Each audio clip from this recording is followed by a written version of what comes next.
पाठ संख्या 2 बचपन। मैं तुम्हें अपने बचपन की ओर ले जाऊंगी। मैं तुमसे कुछ इतनी बड़ी हूं कि तुम्हारी दादी भी हो सकती हूं, तुम्हारी नानी भी, बड़ी बुआ भी, बड़ी मौसी भी। परिवार में मुझे सभी लोग जीजी कहकर ही पुकारते हैं।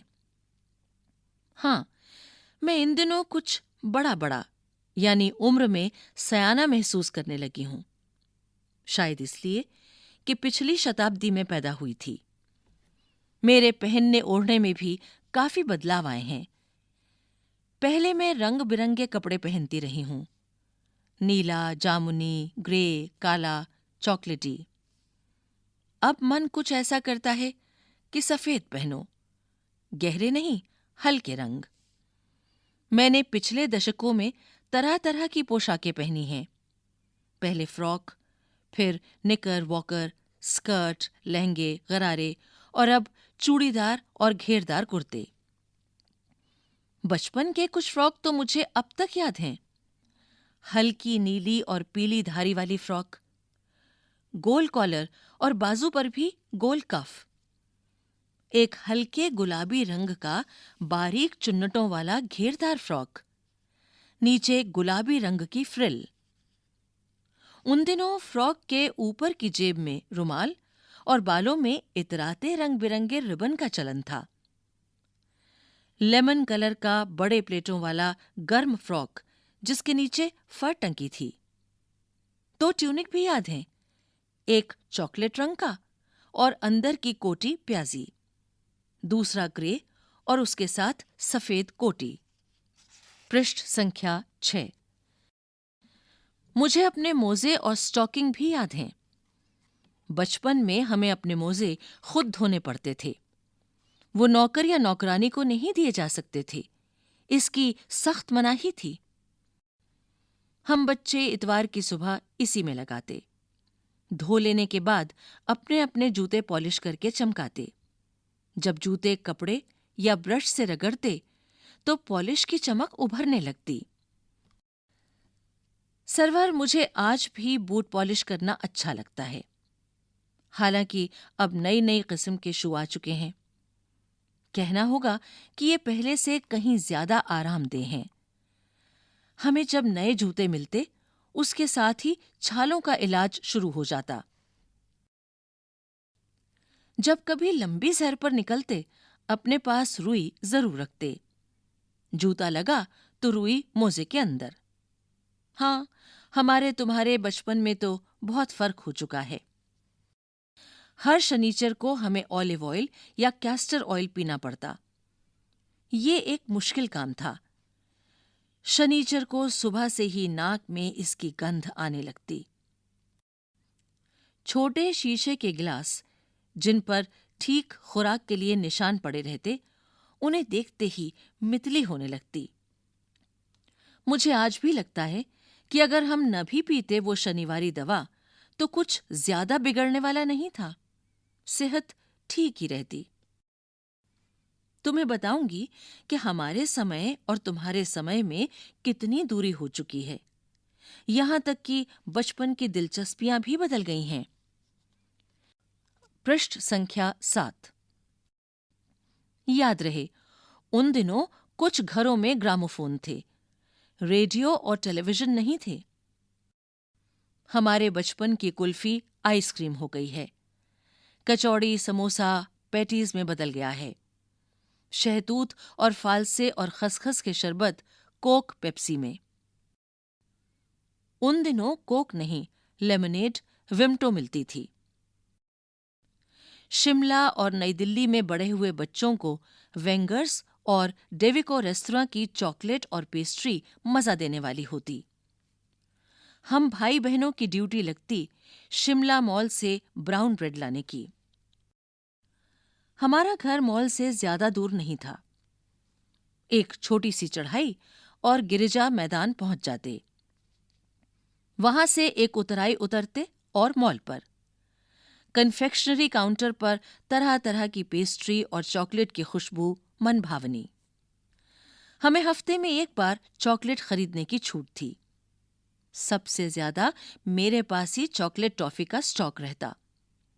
मैं चॉकलेट लेकर खड़े खड़े कभी ना खाती, घर लौटकर साइड बोर्ड पर रख देती और रात के खाने के बाद बिस्तर में लेटकर मजा ले ले खाती। शिमला के काफल भी बहुत याद आते हैं, खट्टे मीठे, कुछ एकदम लाल, कुछ गुलाबी, रस भरी कसमल। सोचकर ही मुंह में पानी भर आए। चेस्टनट एक और गजब की चीज, आग पर भूने जाते और फिर छिलके उतार कर मुंह में। चने जोर गरम और अनारदाने का चूर्ण। हाँ, चने जोर गरम की पुड़िया जो तब थी वो अब भी नजर आती है। पुराने कागजों से बनाई हुई इस पुड़िया में निरा हाथ का कमाल है। नीचे से तिरछी लपेटते हुए ऊपर से इतनी चौड़ी कि चने आसानी से हथेली पर पहुंच जाएं। एक वक्त था जब फिल्म का गाना चना जोर गरम बाबू में लाया मजेदार चना जोर गरम उन दिनों स्कूल के हर बच्चे को आता था। कुछ बच्चे पुड़िया पर तेज मसाला बुरकवाते। पूरा गिरजा मैदान घूमने तक ये पुड़िया चलती। एक एक चना पापड़ी मुंह में डालने और कदम उठाने में एक खास ही लय रफ्तार थी। छुटपन में हमने शिमला रिज पर बहुत मजे किए हैं, घोड़ों की सवारी की है। शिमला के हर बच्चे को कभी ना कभी ये मौका मिल ही जाता था। पृष्ठ संख्या 8। हम जाने क्यों घोड़ों को कुछ कमतर करके समझते, उन पर हंसते थे। ननिहाल के घोड़े खूब हृष्ट पुष्ट और खूबसूरत। उनकी बात फिर कभी। शाम को रंग बिरंगे गुब्बारे, सामने जाखू का पहाड़, ऊंचा चर्च। चर्च की घंटियां बजती तो दूर दूर तक उनकी गूंज फैल जाती। लगता इसके संगीत से प्रभु यीशु स्वयं कुछ कह रहे हैं। सामने आकाश पर सूर्यास्त हो रहा है। गुलाबी सुनहरी धारियां नीले आसमान पर फैल रही हैं। दूर दूर फैले पहाड़ों के मुखड़े गहराने लगे और देखते देखते बत्तियां टिमटिमाने लगीं। रिज पर की रौनक और मॉल की दुकानों की चमक के भी क्या कहने। स्कैंडल पॉइंट की भीड़ से उभरता कोलाहल। सरवर, स्कैंडल पॉइंट के ठीक सामने उन दिनों एक दुकान हुआ करती थी जिसके शोरूम में शिमला कालका ट्रेन का मॉडल बना हुआ था। इसकी पटरियां, उस पर खड़ी छोटे छोटे डिब्बों वाली ट्रेन, एक और लाल टीन की छत वाला स्टेशन और सामने सिग्नल देता खंबा, थोड़ी थोड़ी दूर पर बनी सुरंगें। पिछली सदी में तेज रफ्तार वाली गाड़ी वही थी। कभी कभी हवाई जहाज भी देखने को मिलते। दिल्ली में जब भी उनकी आवाज आती, बच्चे उन्हें देखने बाहर दौड़ते। दिखता एक भारी भरकम पक्षी उड़ा जा रहा है पंख फैलाकर। ये देखो, और वह गायब। उसकी स्पीड ही इतनी तेज लगती। हां, गाड़ी के मॉडल वाली दुकान के साथ एक और ऐसी दुकान थी जो मुझे कभी नहीं भूलती। यह वह दुकान थी जहां मेरा पहला चश्मा बना था। वहां आंखों के डॉक्टर अंग्रेज थे। शुरू शुरू में चश्मा लगाना बड़ा अटपटा लगा। छोटे बड़े मेरे चेहरे की ओर देखते और कहते, आंखों में कुछ तकलीफ है, इस उम्र में ऐनक, दूध पिया करो। मैं डॉक्टर साहब का कहा दोहरा देती, कुछ देर पहनोगी तो ऐनक उतर जाएगी।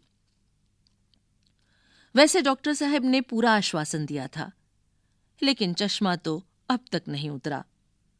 नंबर बस कम ही होता रहा। मैं अपने आप इसकी जिम्मेवार हूं। जब आप दिन की रोशनी को छोड़कर रात में टेबल लैंप के सामने काम करेंगी, तो इसके अलावा और क्या होगा? हां, जब पहली बार मैंने चश्मा लगाया तो मेरे एक चचेरे भाई ने मुझे छेड़ा, देखो देखो कैसी लग रही है। पृष्ठ संख्या 9। आंख पर चश्मा लगाया ताकि सूझे दूर की, यह नहीं लड़की को मालूम सूरत बनी लंगूर की। मैं खीजी कि मुझ पर यह क्यों दोहराया जा रहा है, पर शेर बुरा न लगा। जब वह चाय पीकर चले गए तो मैं अपने कमरे में जाकर आईने के सामने खड़ी हो गई। कई बार अपने को देखा, ऐनक उतारी, फिर पहनी, फिर उतारी, देखती रही। सूरत बनी लंगूर की। नहीं, नहीं, नहीं। हाँ, हाँ, हाँ। मैंने अपने छोटे भाई का टोपा उठाकर सिर पर रखा। कुछ अजीब लगा, अच्छा भी और मजाकिया भी। तब की बात थी।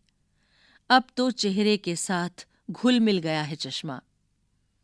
जब कभी उतरा हुआ होता है तो चेहरा खाली खाली लगने लगता है। याद आ गया वह टोपा, काली फ्रेम का चश्मा और लंगूर की सूरत।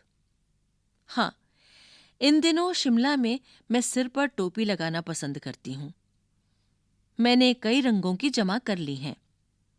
कहाँ दुपट्टों का ओढ़ना और कहाँ सहज सहल सुभीते वाली हिमाचली टोपियां। लेखिका कृष्णा सोबती।